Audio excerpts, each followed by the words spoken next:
சேவை மையத்திற்காக புதிய கட்டடம் 21 லட்சம் ரூபாயில் கட்டப்படுகிறது. இதனை உபகரணங்கள் எல்லாமே பொதுப்பணித்துறையே வாங்கி கொடுத்துறாங்க. அது விரைவாக இந்த கட்டடம் முடிக்கப்பட்டு பொதுமக்களுடைய பயன்பாட்டுக்கு வர இருக்கிறது என்பதை பெரும் மகிழ்ச்சியோடு தெரிவித்துக் கொள்கிறேன். இந்த அலுவலகம் பொதுவாக நம்ம மேற்கு தொகுதியுடைய மையப்பகுதியில் இருக்கிறது. அனைத்து மக்களும் அவங்க இந்த விரைவாக இதை எல்லாருமே அருகாமையில் இருப்பதனால எல்லாருக்குமே பயன்படக்கூடிய அளவுக்கு இந்த தொகுதி மக்களுக்கு பயன்படக்கூடிய அளவுக்கு இருக்கும்.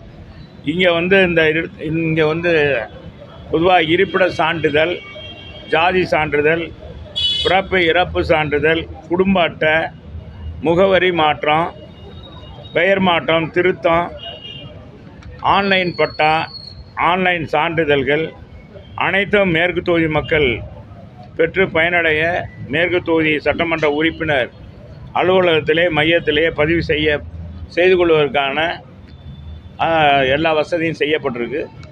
இது விரைவாக இந்த பணிகள் முடிக்கணும்னு சொல்லியிருக்கோம். முடிக்கிறதுக்கு இந்த நிதி இந்த ஆண்டுக்கான நிதி பட்ஜெட்டில் எங்களுக்கு கொடுக்கப்பட்ட 3 கோடி ரூபாயில் இந்த இதுவும் 21 கோடி ரூபாயும் இதற்கு ஒதுக்கப்பட்டிருக்கு என்பதை தெரிவித்துக் கொள்கிறேன். இதை மற்ற தொகுதி பற்றி எதுவும் பேசுகிறேன், கேட்குறீங்களா?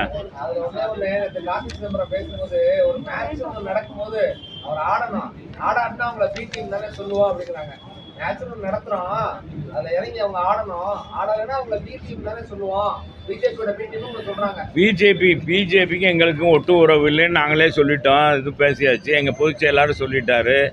நாங்கள் எதனால் இந்த தேர்தலை புறக்கணிக்கிறோன்றதும் சொல்லிட்டோம். ரெண்டாவது, தேர்தல் முறையாக நடக்காது, தேர்தல் ஆணையம் கண்டுகொள்ளாது. இடைத்தேர்தல்னாலே புது யுக்திகளை கையாண்டு நம்ம திராவிட முன்னேற்ற கழகம் அது சட்டத்துக்கு புறம்பாக எல்லாமே செய்வாங்க. பணம் ஆறாக ஓடும். மக்களை எந்த வகையில் கவரணும் அந்த வகையில் கவர்வதற்கு ஏற்பாடு பண்ணுவாங்க. அவங்க பிரதான கட்சி தான் அதில் பிரச்சனை. பிரதான கட்சி அவங்களுக்கெல்லாம் ஒன்றும் இல்லை. அதான் நீ தைரியம்லாம் ஒன்றும் கிடையாது. அவங்க ஓட்டு வங்கி எவ்வளோ இருக்குது, ஏன்னா இப்போ அவங்க அவங்க ஓட்டு எவ்வளோ நமக்கு இருக்குது அப்படின்னு தெரிஞ்சுக்கிறதுக்காக நிற்கிறாங்க. வேறு ஒன்றும் இல்லை. அவங்களுக்கே தெரியும் அது ஜெயிக்கிறோலையோ அப்படின்றது தெரியும். அவங்களுக்கு ஓட்டு வங்கி எவ்வளோ இருக்குன்னு கண்டுபிடிக்கிறதுக்கு நிற்கிறாங்க. ராகுல் காந்தி யாராக அதெல்லாம் என்ன இருக்குது? இன்னைக்கு அவருடைய பிறந்த நாள், அதனால என்ன இருக்குது? மாற்றான் தோட்டத்துக்கு மல்லிகைக்கு மனம் உண்டு. ஆக மாற்றான் தோட்டத்தில் இருக்க பக்கத்து எதிரி இதில் தோட்டத்தில் மல்லிகை பூ பூத்துருக்குன்னா உடனே அது மாதம் இல்லைன்னு சொல்ல முடியுமா? என்னங்கப்பா சொல்ல முடியுமா? என்ன வெற்றி சொல்ல முடியுமா? சொல்ல முடியாது. அதனால் அவருடைய முயற்சி, அவருடைய இது விடாமுயற்சி காங்கிரஸை கட்டி காக்கணும்னு நினைக்கிறார். அவருக்கு இந்த பிறந்தநாள் வாழ்த்துக்களை நான் தெரிவிச்சுக்கிறேன். நன்றி. பார்க்கலாம், அது அவங்க உள்கட்சியுடையது. அவங்க ஒரு பொதுச் செயலாளர், அகில இந்திய காங்கிரஸுடைய செயலாளராக இருக்காங்க. அவங்களுக்கு கொடுக்குறாங்க. இதெல்லாம் காங்கிரஸில் போய் கேட்க முடியாது. எங்களை போய் திரும்ப அகில இந்திய கட்சியோட இணைச்சி பேசுகிறேன்.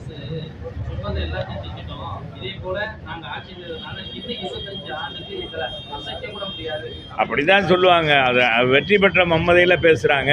அது எப்படி வெற்றி பெற்றோம்னு அவங்களுக்கே தெரியும். நேற்று கூட நான் சொன்ன, நீ எல்லாரும் டிவிலையும் போட்டீங்க. இப்போவும் சொல்கிறேன், திமுக தனித்து நிற்க தயாரா? எந்த கூட்டணியும் இல்லை.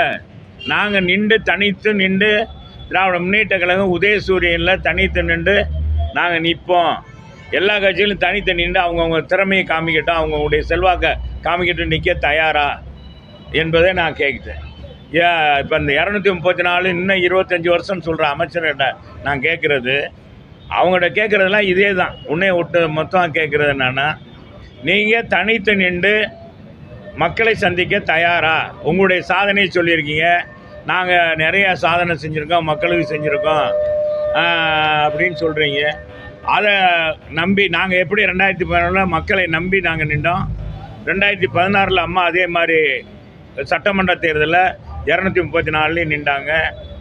அது மாதிரி ஒரு ஆணைத்தனமாக முடிவெடுக்க இன்றைக்கி இருக்க முதல்வர் ஸ்டாலினுக்கு, திமுகவுடைய தலைவர் ஸ்டாலினுக்கு திமுக தலைவர்கள் சொல்லுவாங்களா? அதான் வா தலைவரே பேசுறேன் அடுத்த வாரம் பேசுவோம். சட்டமன்றத்துக்கு போய் சட்டமன்றத்தை திங்கட்கிழமை என்னுடைய உரை வருது.